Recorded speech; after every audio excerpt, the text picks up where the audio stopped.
Cari fratelli e sorelle, buongiorno.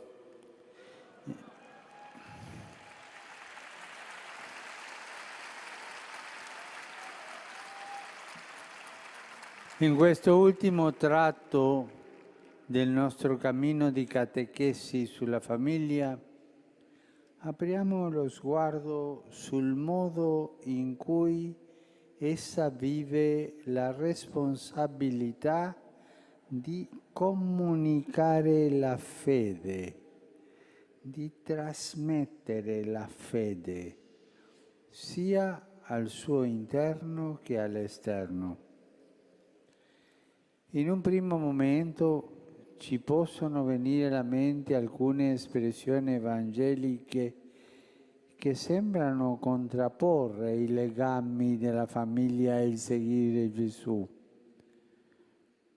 Per esempio, quelle parole forti che tutti conosciamo e abbiamo sentito: chi ama padre o madre più di me non è degno di me, chi ama figlio o figlia più di me non è degno di me, chi non prende la propria croce e non mi segue non è degno di me.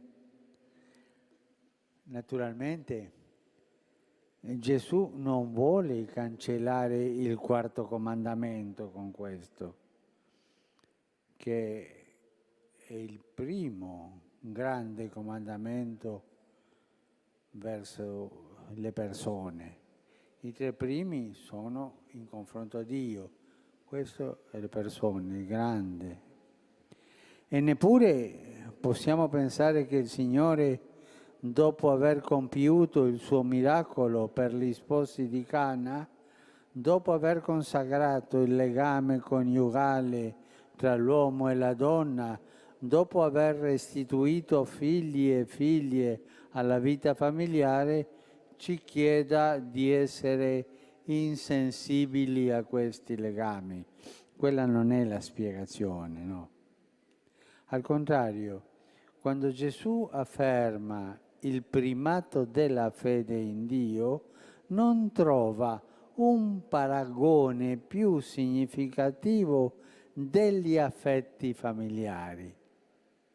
E d'altra parte questi stessi legami familiari all'interno dell'esperienza della fede e dell'amore di Dio vengono trasformati, vengono riempiti di un senso più grande e diventano capaci di andare oltre se stessi per creare una paternità e una maternità più ampie e per accogliere come fratelli e sorelle anche coloro che sono al margine di ogni legame. Un giorno Achille disse che fuori c'erano sua madre e i suoi fratelli che lo cercavano. Gesù rispose indicando i suoi discepoli: ecco mia madre e i miei fratelli, perché chi fa la volontà di Dio, costui è per me fratello, sorella e madre. La sapienza degli affetti che non si comprano e non si vendono è la dote migliore del genio familiare. Proprio in famiglia impariamo a crescere in quell'atmosfera di sapienza degli affetti. La loro grammatica si impara lì, altrimenti è ben difficile impararla. Ed è proprio questo il linguaggio attraverso il quale Dio si fa comprendere da tutti. L'invito a mettere i legami familiari nell'ambito dell'obbedienza, della fede e dell'alleanza con il Signore non li mortifica, al contrario, li protegge, li svincola dall'egoismo, li custodisce dal degrado, li porta in salvo per la vita che non muore. La circolazione di uno stile familiare nelle relazioni umane è una benedizione per i popoli. Riporta la speranza sulla terra. Quando gli affetti familiari si lasciano convertire alla testimonianza del Vangelo, diventano capaci di cose impensabili che fanno toccare con mano le opere di Dio, quelle opere che Dio compie nella storia, come quelle che Gesù ha compiuto per gli uomini, le donne, i bambini che ha incontrato.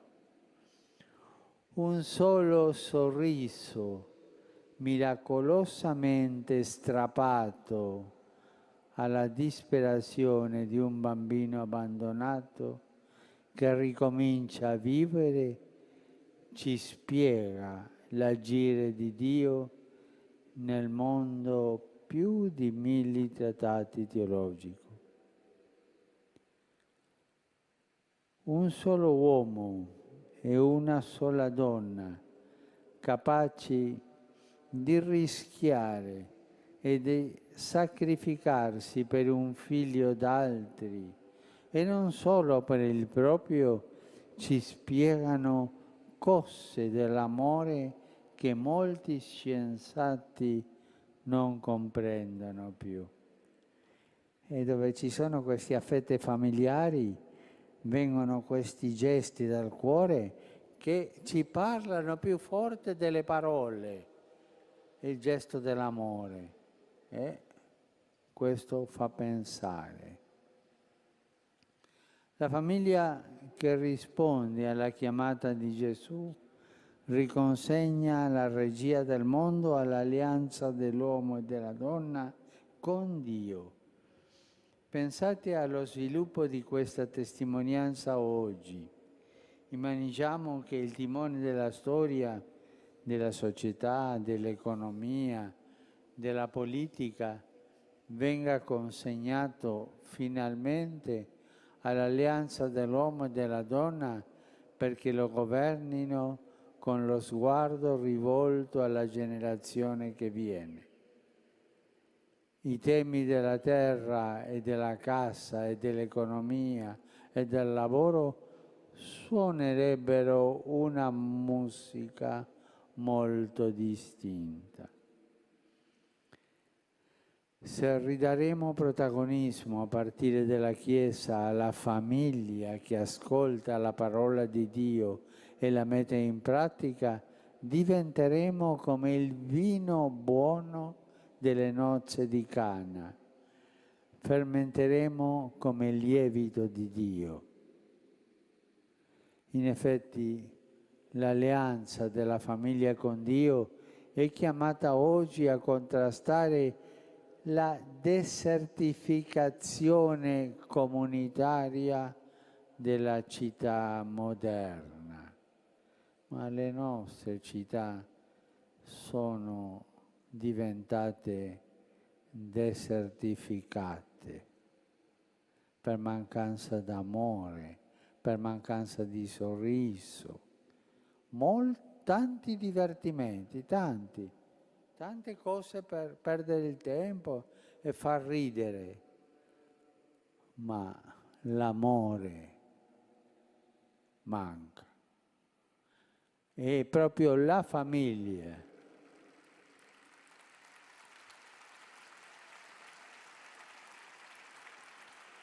è proprio la famiglia, quel papà, quella mamma che lavorano con i figli, il sorriso di cui una famiglia è capace di vincere questa desertificazione delle nostre città. E questa è la vittoria dell'amore della famiglia.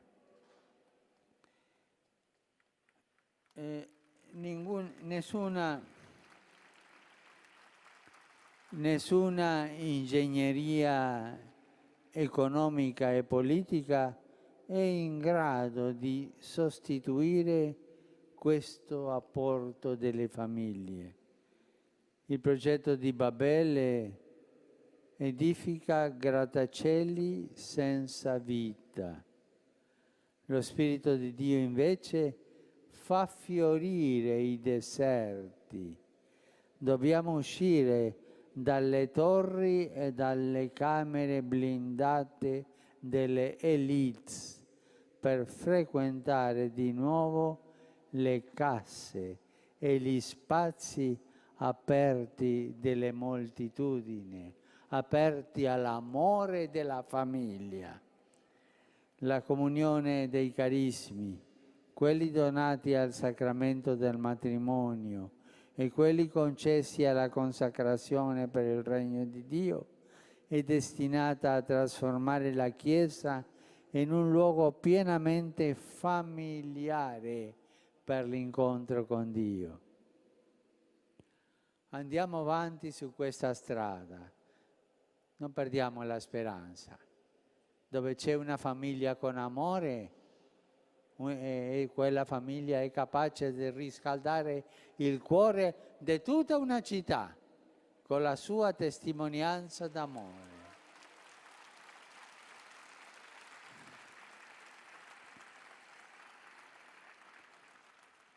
Pregate per me, preghiamo gli uni per gli altri perché diventiamo capaci di riconoscere e di sostenere le visite di Dio. Lo Spirito porterà lieto scompiglio nelle famiglie cristiane e la città dell'uomo uscirà dalla depressione. Grazie.